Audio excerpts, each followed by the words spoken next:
Welcome to Playing Now, the podcast with your host, Byron Booker, where we explore the best content in the universe. Today's show is going to be epic. Stay tuned and let's have some play.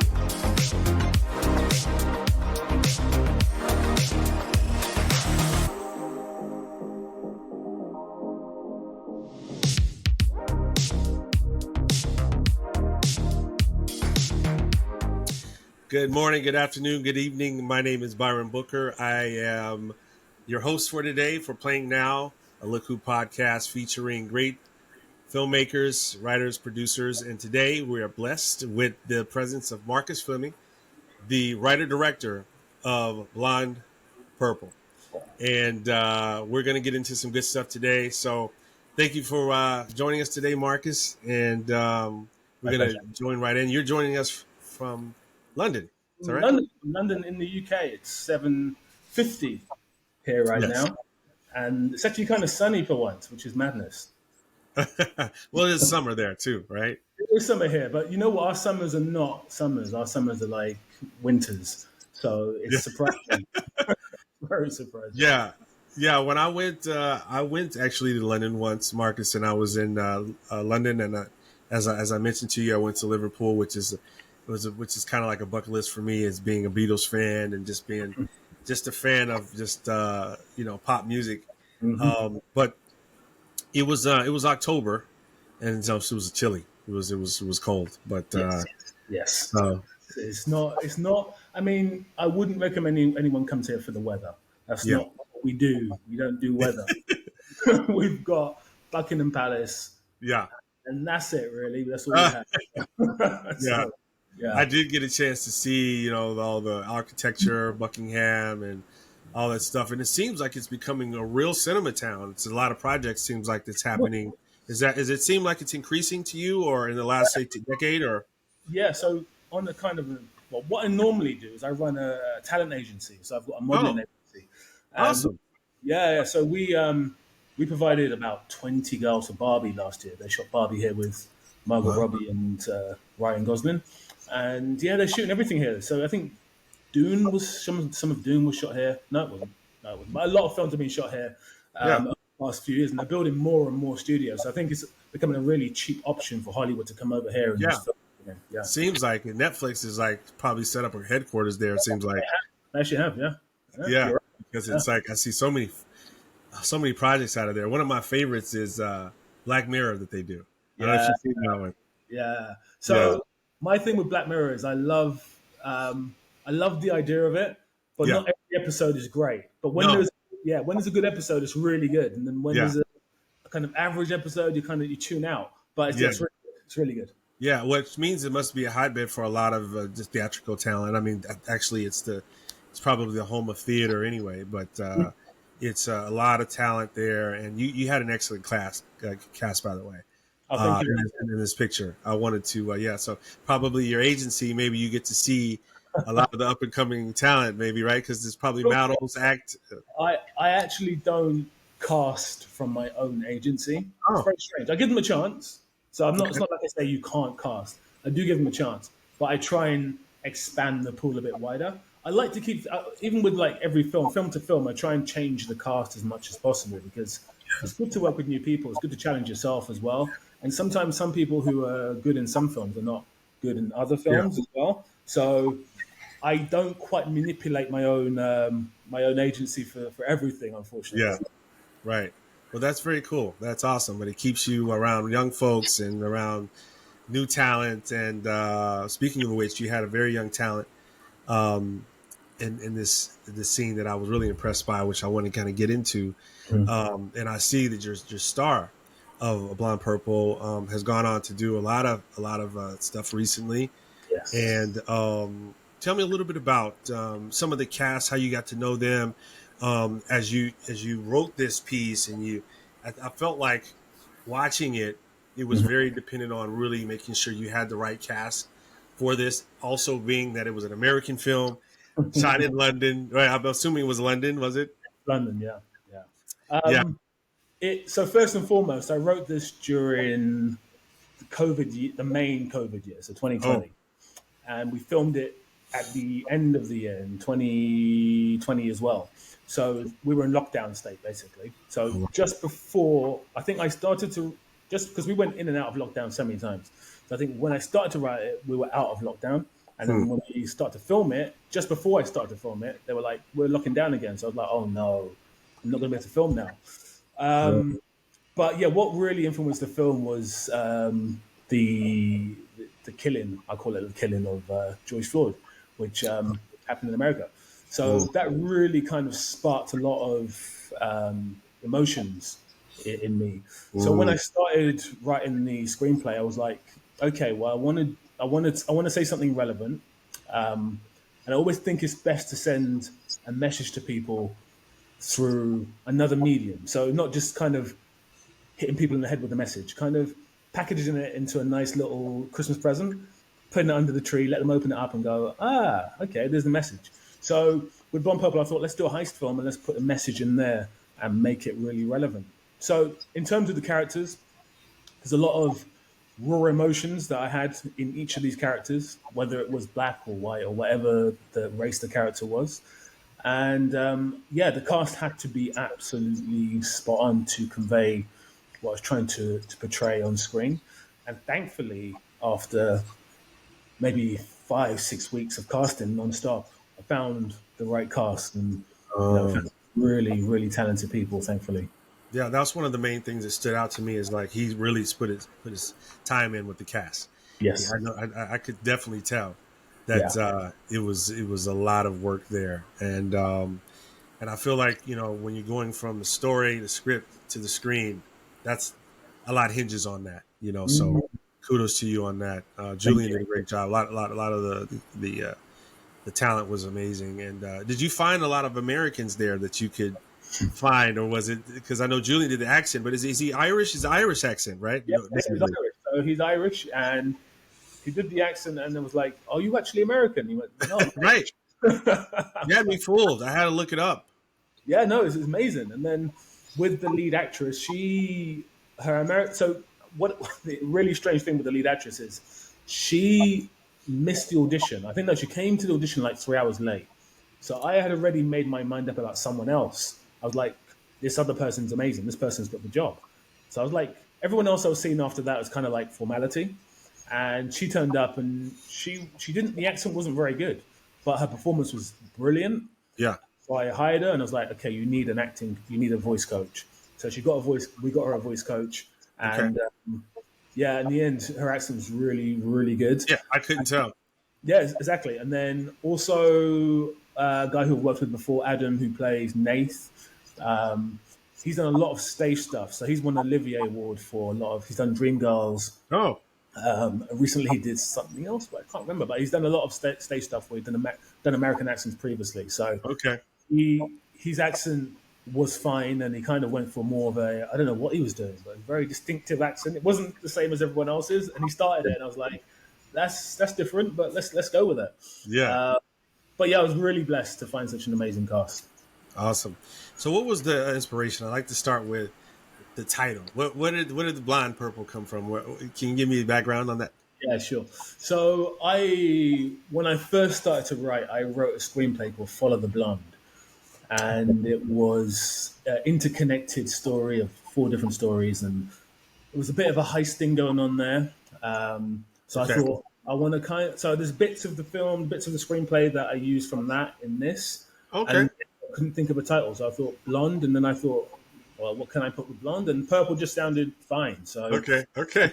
blonde purple. I mean, there's nothing behind There's it. no. There's no. Okay. All right. Yeah, sorry to disappoint you. No. No. No. No. No. I'm sure maybe I'm not the first one to ask that question, but it's I, interesting.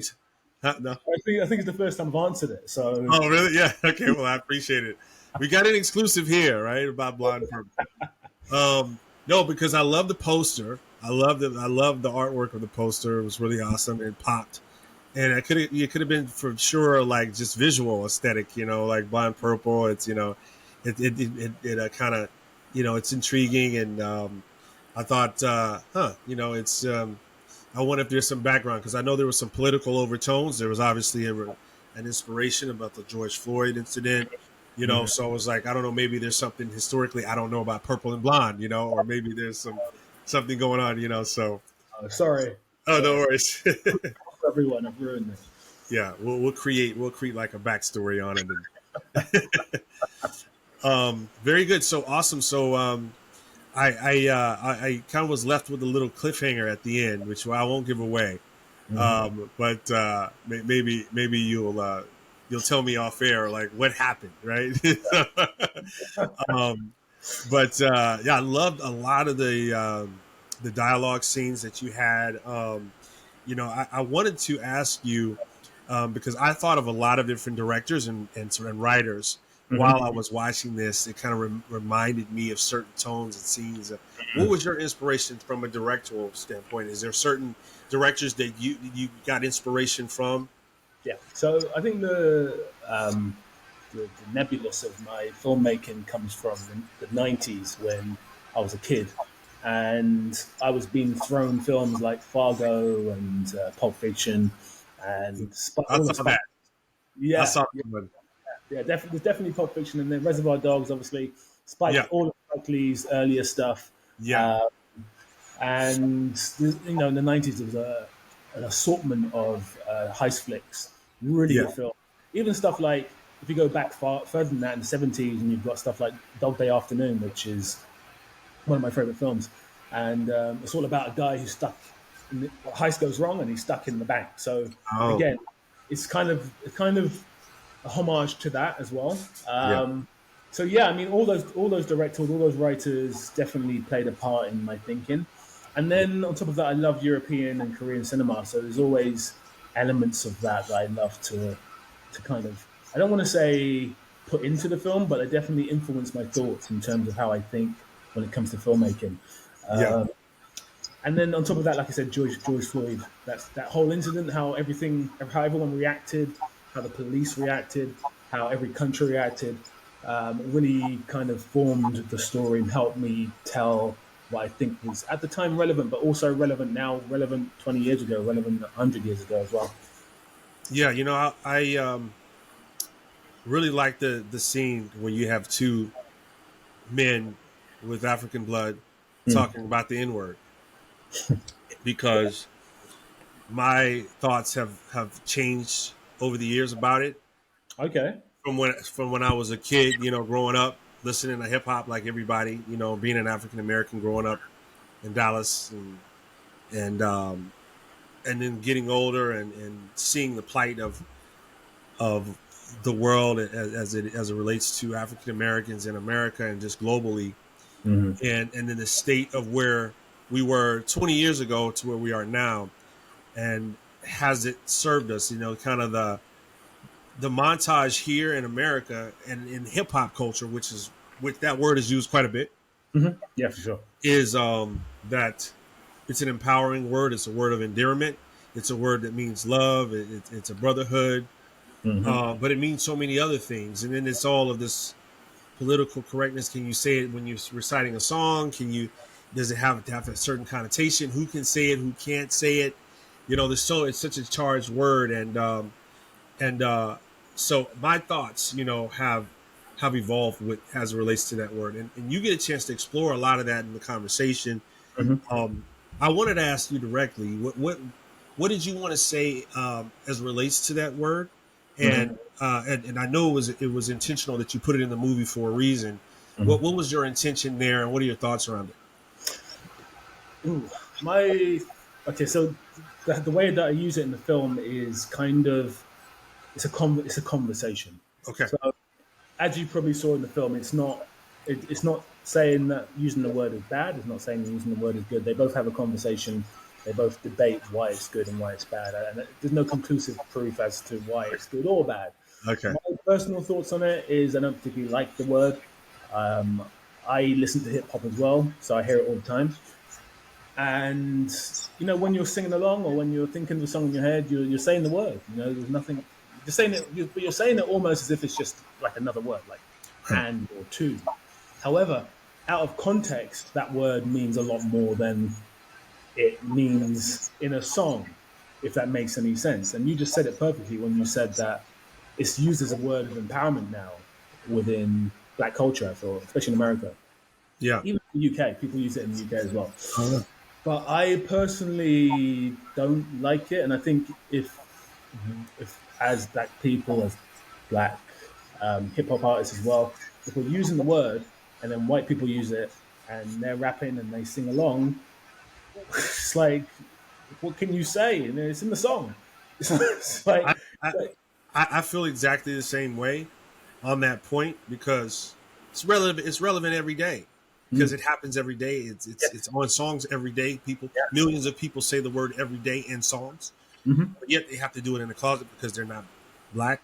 hmm But yet you put it in a song, and these are the fans that love your music. I think that's a huge contradiction there, and that's a stance. That can be to some people that's a radical stance, which I mm, don't get. mm, Right? yeah, Because I'm like, this is art. In this context, this is art, and you're not gonna let someone recite this art. This is not used in that context. But that's my 2 cents, on it. But I wanted to get your thoughts on it. I totally agree. It's like, back in the 60s, we had songs that used the word love all the time. Not so much now, unfortunately, but back in the Yeah, 60s, the word love was like a prominent word. And just imagine back in the 60s, they said you can't use the word love. You can't sing the word love. Like, yeah, it's in every song. And right, in hip hop, that word is in every single song. So if you're a white person, you're listening to hip hop and you're in the comfort of your own bedroom, you're going to say the word. Like, yeah, you can't stop someone saying the word. And I think the more it's used, the less empowered it is. I feel like I feel it's problematic, and I'd like us to move away from using that word and that term. But yeah, yeah, it's conversation for me. I think it's a yeah, fluid conversation. Like you yeah, said, you started off one way and you've come to this way of thinking. I started off one way and I've come to this way of thinking as well. yeah, I'm changing 5 years, so it's a fluid conversation. yeah. Awesome. Well, I appreciated it. It was thought provoking. It was a lot of thought provoking conversations throughout this piece. Um, were you part of the post editing hands on too, or did you kind of outsource that, or what was or you and your hands were in all this the whole? I try and let the editor get on with it. However, obviously, I give Okay. my feedback. I don't jump in like I don't. The editor that edits my films, he lives quite far away, so thankfully, I can't just pop in and sit down with him all day long. And I wouldn't want to, because if that was me, I wouldn't want someone sitting down with me as I edit a film. I always feel like it's another part of the creative process, and I shouldn't get involved too much. And he's a great editor. I trust him implicitly, and he's done a great job with this film. And then when it comes to music, again, so the thing with me is I know what I want, so I do tell them what I want beforehand. Even with editing, I say I need this, I need this. But then if they give me something different and I like it, I will be fluid to the idea. Yeah, Like I said, it's a creative process. So someone who's editing has been editing for years. They know more than me about editing. So if they do something and it's completely correct, and what I've told them to do is completely wrong, then they're probably in the right in 9 times out of 10 cases. So yeah, I do try and stay away from the post production process apart from my hard notes, but sometimes it's quite hard, and yeah. you end up like for this film. Unfortunately, the editor for the first few weeks was working on another film, so what I had to do was I had to start editing some scenes myself and Oh, putting them together. And because I don't shoot coverage, I don't know if you know what that is, yeah, because you're a filmmaker. yeah. I don't shoot coverage. I shoot exactly what I storyboarded. Okay. There's no other options, and I think the editor had a bit of an issue in terms of where does things go, because all that Oh, information is kind of in my head. yeah. It's written, it's kind of drawn out in storyboards, and he didn't have access to that. So I see. I had to go ahead and just put an assembly together. He went in, he tidied it up, and then he started to get the flow of it. And yeah, he's brilliant. Awesome. I love the opening montage. You got the footage Yeah. the choice of the song, the music throughout the whole piece. So, The choice of the tone of the music, even when yeah. it was ironic. Again, I had a lot of nostalgia for like the Pulp Fiction in a couple scenes and how you use some of that. You know what I mean? You Mhm. took I saw some of those cues, like how you use with the music, with the scene, kind of the irony there, and then Yeah. sometimes you just really really set that tone like even from the start, like the song and how you did that, I thought was really brilliant. I don't know if he did that piece or you edited it yourself. So here's where I contradict myself because I actually edited that the opening Okay, sequence. I like Yeah, the opening sequence. I like thank that. you, thank Yeah, you. yeah, I thought so. My previous films, I never had opening sequences because I okay, don't really like them, to be honest with you. But the DOP, and he's a great friend of mine. I've known for like 15 years. He said, "Let like I want to see a real opening this time. I want to see a yeah, real, I want to see a real film." So I thought, okay, let's do this. Let's do a proper opening. And I thought all those little montage bits with Martin Luther King and Ronald Reagan and the Rodney King LA beating and stuff like that. I thought it was really relevant to the story that was gonna follow it. Now, when you made this piece, were you envisioning a theatrical release? Because I don't know the backstory of Mm-hmm. that. You know, we're obviously showing Blond Purple on Look Who streaming platform, available everywhere and even UK. Go check it out. But was a theatrical in the vision when you made this, or what was your thoughts? It was. It was. Unfortunately, as I mentioned, it was shot during COVID, and in the year after COVID, of course, there was a backlog of films that weren't released in 2020, and we still had the whole lockdown situation. So when the film came out, it was very unlikely it was going to have any sort of theatrical release. Okay. So yeah, in the end, it didn't, and it went straight onto VOD, which is not an issue. I mean, to be Yeah. quite frank with you, if you look at how films are doing now, they're not doing so great in the cinema. So I'm thinking very shortly we're going to be in a situation where most films will be VOD day of release. Yeah. So that magic of the cinema appeals to me so much because when I was a kid, the cinema was everything. You go and watch a film, you'd be like, "This is amazing," and the atmosphere and everything. And even now, I don't really go as much as I used to, but when I used to, it's magical. You sit there and you got a huge screen and you got your popcorn and it's great. So yeah, I would have loved that, but it didn't happen. And I'm hoping that in the future I'm in a position where I can shoot some sort of Marvel nonsense that everyone's shooting and get my film on a big screen. Yeah. Awesome. Well, I think you made a great picture and something that would merit, a theatrical or a screen, at least a premiere, so people Mm, can get the popcorn and really see a masterclass. But then it will happen. With Look Who, we want to do some really cool, innovative things. One of the things that makes us a little different than some of the bigger platforms, like there's Tubi here. I don't know if they have Tubi in the UK. they do. Tubi, we have most of the titles that they have. We really want to build more of a fan experience engagement. So I'll invite you to be a publisher on there where you can do Q&As, we can do live Q&As, you can build fan clubs and do special perks, really cool stuff where they Amazing. can be a part of maybe doing your next picture or table readings. They can help pick character names. Those are the kind of things that I see are going to be the future for filmmakers. So I always kind of like to plant that seed when I get an opportunity to meet folks like yourself. Like these are the things that we're doing that we want to hear feedback and get some interaction.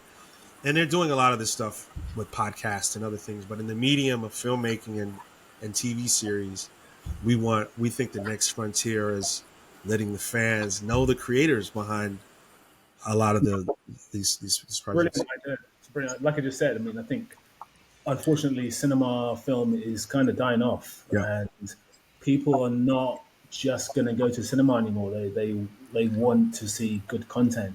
Yeah. And what's happened is TV now is kind of taken over, which means that it's for someone growing up now who's 10, 11 years old, they're not thinking, I went to the cinema and it was a great experience. They're thinking, I went on Netflix and it was a great experience. So 10 years from now, when they're 21, 22, this is going to be the norm for them, going online, watching films, watching TV shows.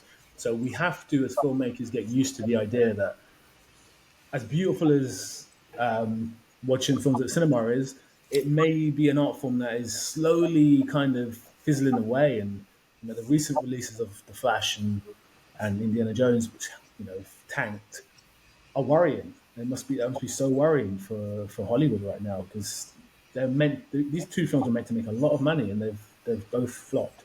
So I think the things that you're doing, great, innovative, very much part of the future. And for a filmmaker, I feel like it's really useful because we don't have a platform that allows us to engage with our audience. It's very much you put your film on the platform, and that's it. It's gone. So yeah, it's a great idea. Well, I think that's a yes. Marcus is going to be one of our creators. You're going to be able to see what's happening behind the scenes in his world and be a part of the future great projects that he's going to make. You heard it here first. I mean, I've been, we started Look Who in 2014, and this has been a passion to me to figure out what's happening next in this medium and Mm-hmm. how we can be a supporter of creators as I'm creating as well. Yeah, I'm excited about what's happening on that frontier. And with the AI and all the stuff that's coming now, I think you're going to have even more and more people that want to dabble to see if this crazy idea they had it in their head, if they can get resources from that.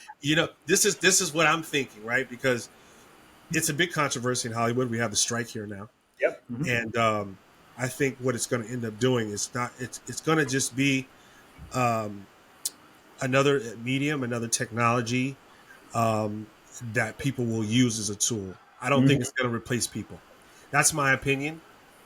I think people are still going to want to fall in love with people. I know in China and Asia, they have this phenomenon happening when people go to these virtual concerts and they have virtual artists and virtual performances that they build an affinity for. As an American, I don't see that. We had an experience, Marcus, Mm-hmm. an experiment where someone released an AI artist. Actually, it was like a meta artist. I don't know if you heard about this, Mm-hmm. and it was from one of the labels. Flopped, big controversy. It was like a disaster, and um, I was like, oh wow, that was an experiment. You know, It's I love this subject because AI. I think you're right. It's going to complement what people are doing. It's not going to take over. It can't take over. I've used it. I mean, I wrote a new film like a few weeks ago, and I used it to tidy things up. Like, you know, really, yeah, yeah. I wrote a synopsis and I put it into Chat GPT, yeah, and I said, please tidy up any spelling errors, any grammar errors, blah blah blah. But the nebulous of everything, everything I wrote was mine. You know, yeah, so I think it's a great tool to help you achieve what you want to achieve. But I yeah, don't think it's ever going to be a tool that will just write a screenplay yeah, and make a film or make music. For me, it will never get to that stage. If it has got to that stage, then we are done. yeah. We're finished as society, really. So, Absolutely. Absolutely. Well, it's been a pleasure to talk with you. Before I let you go, I wanted to know about some of your new project that you have coming up and what's on the horizon.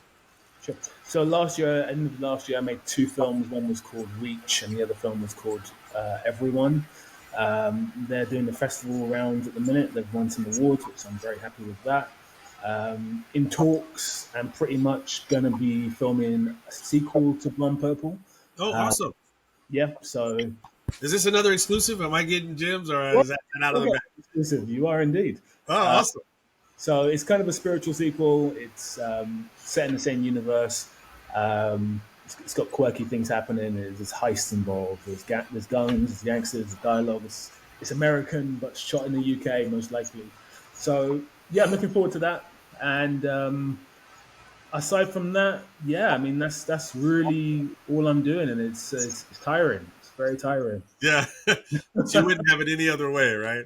Oh, I Well, I wouldn't. asked, for the audience, I asked Marcus, has he been to my side of the pond, to Hollywood, and he has been to Vegas, which where I'm residing, but not Hollywood. So No, we got to invite him out, right? Because what was the answer to that question? I'm not going there unless I'm invited. Yeah. So I need to be invited. Yes. Well, we're gonna figure that one out. And invite you to Hollywood so you can see what Tinseltown is all about. Now, I do have to ask you with financing and all this stuff. So, I know as a filmmaker myself and as a producer, you know, in the past I've had to, put my own skin in the game, raise money, go through sponsorships. How do you approach this as an independent filmmaker and financing these films? I finance it myself. So as I mentioned, I do have my own company. Um, the films are so far all been low budget, so it's been manageable uh, at times. Last year when I shot two films, it was stupid, and I shouldn't have done that. I suffered at the beginning of this year, very much suffered. But yeah, I financed it myself. I thought to myself, I'm not going to hang around. And I wrote screenplays in the past and sent them off to Hollywood when I was like 18, 19. They got rejection letters. And there's been so many times over the years where I've sent off screenplays and people read them, like, oh, this is okay, but nothing ever happens. And then you go and have meetings with people and they talk and they talk and they talk, and you're talking to them for like a year and nothing happened. And I thought one day I'm just going to make my own film. So my first film was 49 minutes long, I think. It's called Six Rounds. And I financed it myself, £7,000. Done really well. Gave me the confidence. Gave me the absolute confidence to kind of move on and do other films as well. So I'm not saying that you should go out there and just finance your own films because not everyone has those resources. Um, but definitely, I would say the thing that's helped me the most is just practice. So if you are a filmmaker, it's a bit of a cliche, but get your camera phone and start filming and editing. So many editing software. You can even get online editing software. It's really good now. Yeah. So just jump online, start editing anything. Just get on there, get onto it. It's an industry that's very much a case of confidence. Like if you gain confidence, you'll get better. If you put your work out there, people criticize it, you can also get better. So don't take anything that don't think anything you get back, negative or positive, as something that you shouldn't take towards making yourself into a better creative, because it's not going to be plain sailing at all. Yeah, that's awesome advice. Did I answer your question? Yes, you did. Okay, cool. That's awesome advice because it's fear that holds us back, that rejection in this society, the social society. It's a lot of fear about it. I mean, there's studies on it, but it's the media. It's the era for creators. It's the era for content. It's the era for information, and this is the time to in history where you have the mean. The technology is there. If Yes. only this.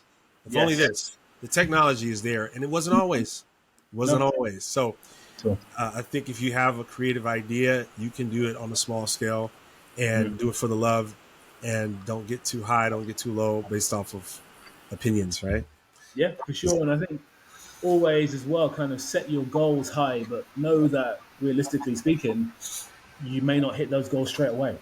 And, it may take you 5, 6, 7, 10 films to get to where you want to be. You may never get to where you want to be as long as you, but for me, I always said to myself, as long as I make a film, I'm happy. I made a film, I'm happy. So everything I make, everything I do afterwards is a bonus. And I think if you look at life that way, you will achieve a lot more. I think once you start setting yourself expectations that I'm not saying you can't achieve, but once you start setting yourself expectation that you're not hitting, and your confidence goes down, and then you quit, that's not how it should be at all. Like Yeah. keep going, because you'll make it. You may not make it to where you want to make it, but you'll make it eventually to where you need to be. Yeah. Awesome. Great words of advice. So I guess I'm not going to find out what happened in Blind Purple until the sequel. Um, yeah, you may not even find out in the sequel. So Oh, no. Okay. I guess you'll have to watch and find out. Yes, yes. But it's written. It's It's written written. already. We are in the casting phase and probably going to be filming it in late this year or early next year. You're a madman. I am. You love pain, right? I, it's mad. It's mad. Last year, like I said, there's 2 films in a row. There's actually 3 films. I produced one and wrote one. So I made 3 films in a row between July and December. And wow, I'm still now kind of getting over it. Let's put it that way. But you're signing up again for more torture, right? Exactly. It's madness. It's Yes. madness. Well, awesome. This has been great. I hope to speak to you again soon, Marcus, and maybe you can, take a closer look at Look Who and see how you can, really start to build a community around your body of work and what you have coming up. Um, and and so I look forward to doing more work with you and Likewise. speaking with you again and getting you over here to Hollywood some kind of way. So in the future. Thank you so much. You've been amazing. Before you go, what's your favorite film? My favorite film, if I only have to pick one, man, Tough, isn't it? It's tough. it's tough. Um, all right, I'm gonna give you three. Go on. I'm gonna give you three, and I'm gonna put it in an order. but these are the order. This is the order that I saw these films. Okay. Rocky. I saw Rocky. It was my first film I ever saw when I was a kid. Great film. I think they came out in '77, and this was like it was on TV, so it was a couple years later, Hmm. and I saw it on TV at home, and I cried, and my mom was like, "No, it's okay. He's all right. He was Adrian," and I was glued, and I was in that story, and the power of cinema never left me. The power of movies never left me from Rocky. Now, it's a great story of Rocky. It has a lot. It's a very inspiring personal story Hmm. about him believing in himself. You know, kind of what we talked about. Him standing his ground, going for his dream, and he just happened to get Best Picture. I mean, and it was Best Picture. It deserved that. The soundtrack, I listen to it regularly still. You know, Hmm. Bill Conti wrote it. 19-year-old Italian kid wrote one of the best scores of all time with that. I mean, and that was the first movie I watched. So He didn't, and he doesn't win. He doesn't win. That's what I love. He doesn't win. yeah, He that's loses. where the fight. And He my loses. mom, she consoled me. I remember that moment like it was yesterday. You Mm, know, she's like, no, he didn't win. You know, but mm. it's okay. He has his Yeah. girl. He has it, and Uh, it was like I don't know. I get emotional thinking about it because in that moment, it was like the whole world was like in that movie. You know, mm. it was Yes. beautiful. Love that film. Love that Second film. one, Cooley High. Seen Cooley High. Cooley High. What's Cooley that? High. You have to watch Cooley High. It's a black film. It was The set in the 60s, 1964. It came out in the 90s, Brilliant. right? Some of the best filmmaking you will ever see, Cooley High. Who's in it? Anyone? You remember the guy from, did you ever watch Welcome Back, Carter? No, who? No. That's it. I might be I'm 49, so I might be a little older than you. So Welcome Back, Carter was what was that? Just a No, little, just a little just bit. a little bit, right? Welcome Back, Carter was a TV series in the 70s. The gentleman who was the lead, Hmm. I will tell you that let me get the name of the lead director. I should know this. I'm gonna Google this as well because Yeah, I should know this. Hold on. yeah, 1975. So Glenn Thurman. Glenn Glenn Thurman. Thurman. I don't know, Yeah. never remember his name. Glenn Yes. Thurman. He was married to Aretha Franklin. That's how I describe him. Yes, he was. He's actually. Lawrence Jacobs. Lawrence Jacobs. He was in Welcome Back, Carter with John Travolta. It was a TV show. Okay. But he was in there. He was a Hmm. major part of that. I know all the characters' names. You got Preach, you know, and then which is Glenn, and then you had you had um, Pookie was a funny character in there. You gotta watch it, but it wasn't like any major stars, I guess, at the time. You know, all working actors. Hmm. Um, but you had a really good cast. Yeah. Um, Oh, it's. Garrett Morris, which Hmm. you probably have seen his work. He's still working, I think. But he was in there. Yeah. Um, it was a really good movie, and I saw that as a kid as well. Hmm. Very inspired. Best soundtrack probably ever. That Ever. movie Yeah. ever. Soundtrack best ever. Okay. Okay. It's a big Best ever. statement. It's a big Yes. statement. So It's you what. guys, so I'm learning that the soundtrack in the movie. I love Rocky's score and Cooley High's soundtrack, so I know that the Yeah. sound of music is important. And I think the number three would have to be Coming to America. Coming to America, brilliant. You know, what Underrated. just Underrated. the concept, like all of the different characters that him and that Eddie Murphy and Arsenio Hall got to play, and just how it was executed, the idea, just like, and it's a comedy. You know what I mean? And he did all that, and he just pushed it to the limit. Hmm. So that those are my top three. I wish I could just give you one, but I got to give you three. It's great choices. Great. Now I got to ask you before we My, go. mine's going to surprise you. Mine is, and it's for the same reason that your first and second films are on your list, and it's because I saw this as a kid, and I had VHS, so I taped it and I kept watching it over and over again. It's Wizard of Oz, and Oh wow. as a kid, like just seeing the film go from black and white into color was just like mind blowing. And yeah, I mean, I think there's no specific reason why I like it. It's just as a kid, I loved it, and I kept watching it over and over again. It's just my favorite film, and I find it magical. I still find it magical when I see them go from black and white to color. And Yeah. then aside from that, probably Fight Club. So Really? yeah, I yeah. didn't see that one coming. So yeah, it's a contrast, it's a big contrast. Yeah. But Fight Awesome. Club, again, when Fight Club came out, it was kind of when I was just getting out of my teens and becoming an adult, and it was like very like it's a film that definitely was of its age, Mm, and I was of that age where it was really relevant to who I was as a person, and as David Fincher as well. And I love David Fincher, yeah. and I haven't got a third one, but I think maybe Do the Right Thing is a film that just sticks in my head, just Yeah. consistently just sticks in my. I just love the chaos of the film, and I Yeah. love the rebellion at the end, and it's really, really to me, it's potent. It's a potent film. Right. Right. Yeah. People don't give Spike enough flowers, man. He's a courageous filmmaker. They Courageous don't. filmmaker. They don't. He's like the Baptiste of like film. Like when he came, he was so disruptive. Hmm. Either you're gonna love it or you're gonna get annoyed or like I because think he. what I hate about him is that he has an opinion outside of his films, and he Mm, talks his opinion, and he doesn't let anything get in the way of that, and he will yeah. just say what he feels. And I Yeah. think people, especially Hollywood, find that really scary. I Right. think that we'll take Right. your films. We're not going to take the things you say in public, unfortunately, which is shitty because a lot of filmmakers say a lot of shitty stuff. But hey, Right. Right. That's a good point. Comedians approach it like that. You're not a comedian unless you have a point, a very opinion of what you think.